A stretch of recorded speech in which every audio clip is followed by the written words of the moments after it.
Wonderful people, viewers and subscribers all over the world. Good morning, good afternoon, good evening, depending on where you are.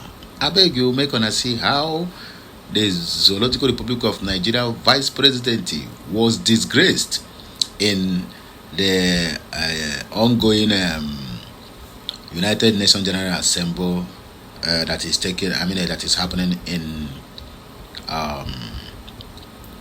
New York City. Chineke me. Hey, my brothers, I beg, let me allow you to see the clip now. When we come back, then I will say what is in my mind. I beg, as you are watching, carefully share this message. All the very, very important. Well, let's go there.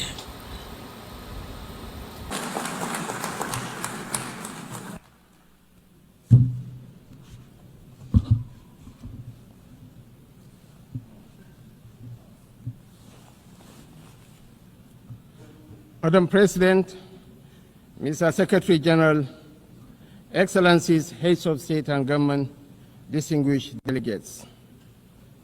The chaos that shadows our world is a reminder that we cannot afford the luxury of inaction. We have been consumed by our differences had there been no community such as this to remind us that we are one human family. Even in our darkest hours, we have refused to be broken. This community was born from the ashes of despair, a vehicle for order, and for the shared assurance that we could not afford to falter again. Our belief in this community is not a posture of moral superiority, but an undying faith in the redemption of humanity. It is, therefore, with profound humility that I stand before you today as Vice President of the Federal Republic of Nigeria on behalf of President Bola Ahmed Tinubu to renew this pledge on behalf of my country. Madam President, Nigeria joins the Committee of Nations in congratulating you on your election as the President of the General Assembly for the 80th session, and assure you of our unalloyed support during your tenure. I commend your predecessor, my brother, His Excellency Philemon Yang, and the Secretary General, His Excellency Antonio Guterres, for their outstanding stewardship and unifying leadership during these extraordinary times. This anniversary must not be a sentimental retreat into nostalgia.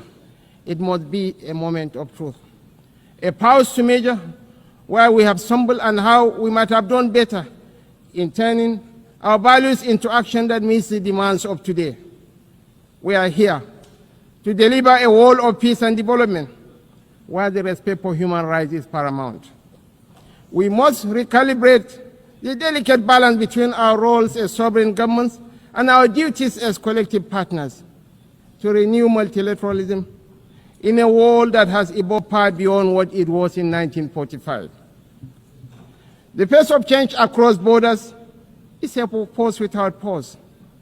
It manifests in the tools of technology, in the movements of information and finance, in the corrosive ideologies that preach violence and division, in the gathering storm of the climate emergency, and in the tide of irregular migration. We must own this process of change.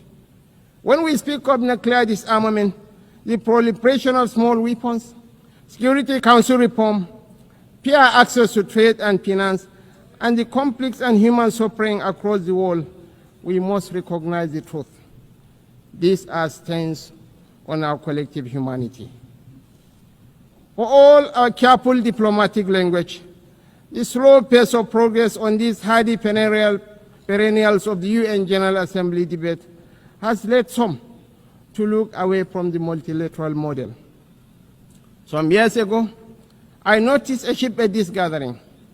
Key events were beginning to take place outside this hall, and the most sought-after voices were no longer heads of state. These are indeed troubling times. Nigeria remains firmly convinced of the merits of multilateralism. But to sustain that conviction, we must show that existing structures are not set in stone. We must make real change, change that works, and change that is seen to work. If we fail, the direction of travel is already predictable. We are here to strengthen the prospects for peace, development, and human rights. Madam President, I want to make 4 points today to outline how we can do this. 1. Nigeria must have a permanent seat at the UN Security Council. This should take place. This should take place as part of a wider process of institutional reform. 2. We need urgent action to promote sovereign debt relief and access to trade and financing. 3. Countries that host minerals must benefit from those minerals. And 4th, the digital divide must close. As our friend the Secretary General has said, AI must stand for Africa included. On my first point, the United Nations will recover its relevance only when it reflects the world as it is, not as it was. Nigeria's journey tells this story with clarity. When the UN was founded, we were a colony of 20 million people, absent from the tables where decisions about our fate were taken. Today, we are a sovereign nation of 236 million people, projected to be the third most populous country in the world, with one of the youngest and most dynamic populations on earth, a stabilizing force in regional security, and a consistent partner in global peacemaking. Our case for permanent seat at the Security Council is a demand for fairness, for representation, and for reform that restores credibility to the very institution upon which the hope of multilateralism rests. This is why Nigeria stands firmly behind the UN-80 initiative of the UN Secretary General and the resolution adopted by this Assembly on 18 July 2025, a bold step to reform the wider United Nations system for greater relevance, efficiency, and effectiveness in the face of unprecedented financial strain. We support the drive to rationalize structures and end the duplication of responsibilities and programs, so that this institution may speak with one voice and act with greater coherence. Madam President, Africa, none of us in this world can function peacefully in isolation. This is the heavy burden of sovereignty. Sovereignty is a covenant of shared responsibility, a recognition that our survival is bound to the survival of others. To live up to this charge, we must work hand in hand with our neighbors and partners. We must follow the trails of weapons, of money, and of people. For these forces, too often driven by faceless non-state actors, ignite the fires of conflict across our region. Madam President, Nigeria's soldiers and civilians carry a proud legacy. They have participated in 51 out of 60 United Nations peacekeeping operations since our independence in 1960. We have stood with our partners in Africa to resolve conflicts, and we continue that commitment today through the Multinational Joint Task Force. At home, we confront the scourge of insurgency with resolve. From this long and difficult struggle with violent extremism, one truth stands clear. Military tactics may win battles measured in months and years, but in wars that span generations, it is values and ideas that deliver the ultimate victory. We are despised by terrorists because we choose tolerance over tyranny. Their ambition is to divide us and to poison our humanity with a toxic rhetoric of hate. Our difference is the distance between shadow and light, between despair and hope, between the ruin of anarchy and the promise of order. We do not only fight wars, we pit and shelter the innocent victims of war.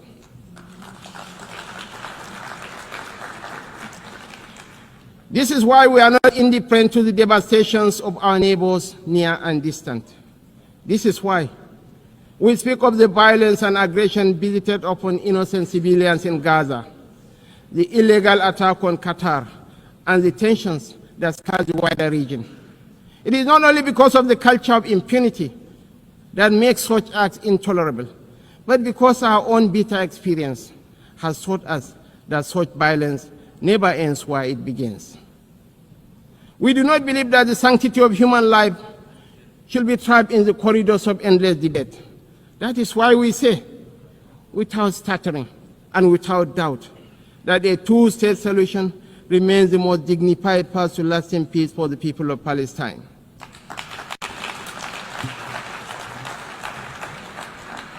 For too long, this community has borne the weight of moral conflict. For too long, we have been caught in the crossfire of violence that offends the conscience of humanity. We come not as partisans, but as peacemakers. We come as brothers and sisters of a shared wall, a wall that must never reduce the right to live into the currency of devious politics. The people of Palestine are not collateral damage in a civilization searching for order. They are human beings, equal in worth, entitled to the same freedoms and dignities that the rest of us take for granted. We want to make the choice crystal clear. Civilized values over fear. Civilized values over vengeance. Civilized values over bloodshed. We show the opportunities that peace brings, just as the extremists hope to drive apart rival communities and different religions. We work through multilateral platforms within the rule of law to build the consensus and support that makes this immensely difficult and dangerous task that much easier. This is how we deny our enemies the space they crave to fuel tension and despair. It is our experience that this offers the best, perhaps only hope for peace, reconciliation, and victory for the civilized values of a shared humanity.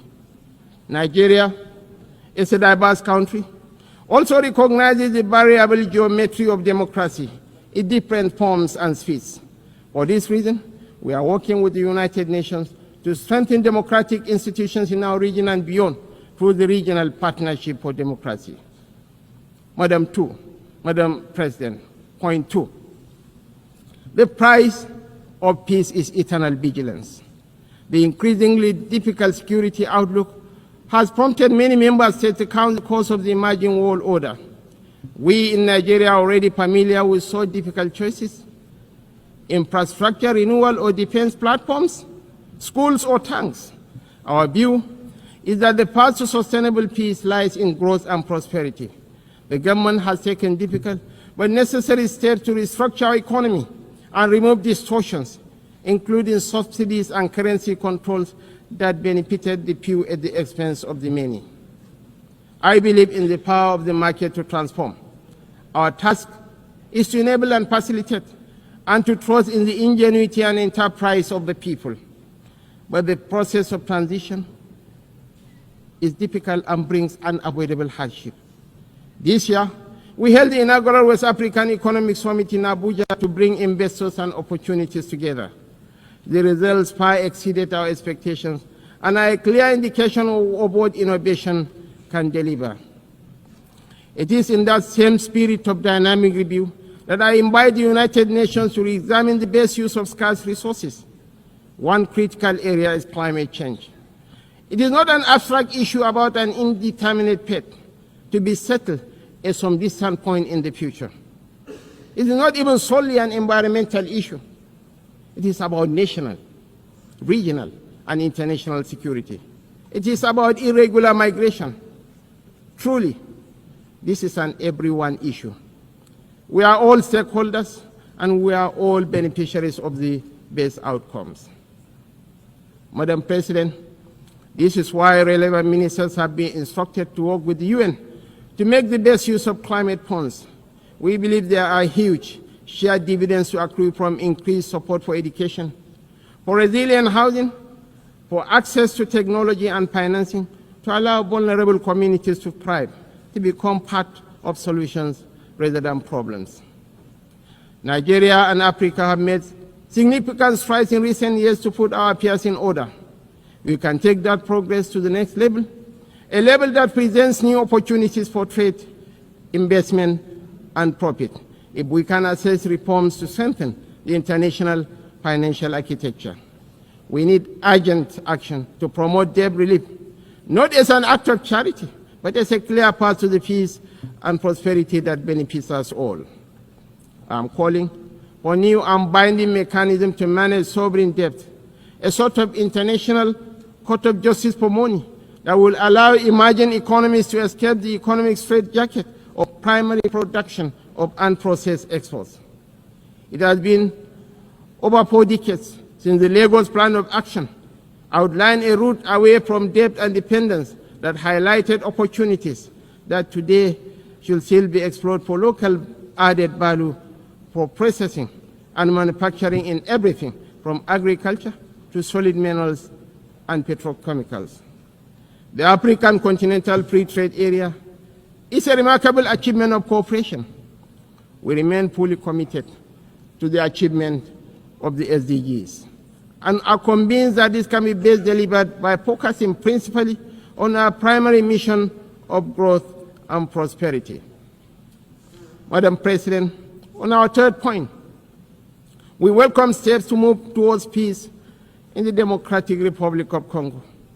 We agree that international investment and engagement offer a way out of the cycle of decay and violence. Access to strategic minerals from Sierra Leone in the 1990s and Sudan today has for too long been a source of conflict rather than prosperity.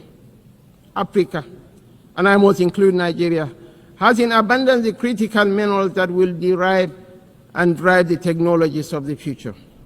Investments in exploration, development and processing of these minerals in Africa will diversify supply to the international market, reduce tensions between major economies, and help shape the architecture for peace and prosperity on a continent that too often in the past has been left behind by the rivalries and competition between different power blocs. We know in Nigeria that we are more stable when those communities that have access to key resources are able to benefit from these resources. This has been our journey in the oil-producing region of the Niger Delta. I believe that will strengthen the international order when those countries that produce strategic minerals benefit fairly from those minerals in terms of investment, partnership, local processing, and jobs. When we export raw materials, as we have been doing, tension, inequality, and instability fester. Madam President, the fourth pillar for change that I am advocating is a dedicated initiative, bringing together researchers, private sector, government, and communities to close the digital divide. As we stand on the threshold of new and dramatic technological change, we are still absorbing the impact of the revolution on information and communication of the past 20 years. We understand better than we did the opportunities technology offers, as well as the safeguards we need to enable growth and mitigate the potential for corruption. Some worry about fake news. Truly, we have plenty of that, with the potential of devastating real-world consequences in countries rich and poor. I am more worried about an emerging generation that grows ever more cynical because it believes nothing and trusts less. As technology shakes up public administration, law, finance, conflict, and so much of the human condition, I'm calling for a new dialogue to ensure we promote the best of the opportunities that are arising and promote the level of access that allows emerging economies more quickly to close a wealth and knowledge gap that is in no one's interest. I join you today to reassert Nigeria's commitment to peace, to development, to unity, to multilateralism, and to the defense of human rights is beyond compromise. For none of us is safe until all of us are safe. The road ahead will not be easy, and we know there are no quick fixes to the trials that test the human spirit. Yet history reminds us that bold action in pursuit of noble ideals has always defined the story of the United Nations. Time and again, we have found the wisdom to balance sovereign rights with collective responsibility. That balance is once again in question. But I believe, quite passionately, that a renewed commitment to multilateralism, not as a slogan, but as an article of faith, remains our surest path forward. Nigeria dedicates itself fully and without reservation to that noble cause. I thank you all for listening. Shebi, don't want that message finished, right?